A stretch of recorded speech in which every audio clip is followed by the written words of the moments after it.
The first thing that I'd like to talk about before we actually get into the 8 base inverts is loading and releasing. And this is a skill that you need to learn to actually be able to catapult yourself into the air on a wakeboard.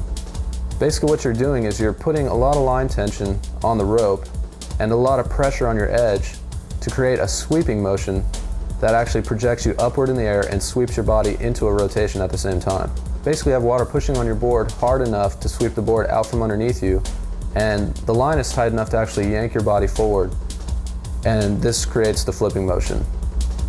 If you think about it, if you relate it to a catapult, when you pull it back and release it forward, the catapult actually travels upward before it actually moves forward. And that's kind of what you want to do with your body. You want to lean back with your shoulders like you would with a catapult, and then actually release it forward so your body is casted upward into the air, then forward into the rotation. As you can see here, I lean back with my shoulders to create a lot of line tension and pressure on my edge, and then I release it and let my body come forward into the flip. But at the same time, my body is actually traveling upward and the rope is pulling me forward, while the water is pushing the board out from underneath me and sweeping it backwards into the rotation. You lead your rotation with your head and shoulders, and that's what distinguishes the trick you're going to do in the load and release family. A good way to learn this technique is to take the wake out of the picture. So what you could do is you can actually edge outside the wakes and slow the boat down about 3 miles per hour slower than normal.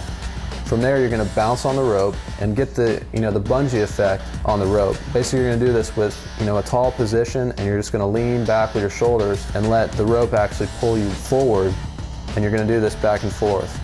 And it's just a little bouncing motion that gives you, the catapult motion that you're going to use to do the flips.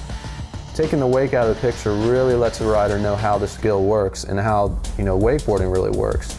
Each one of the load and release families have the same exact motion when you're loading up the line and releasing the trick.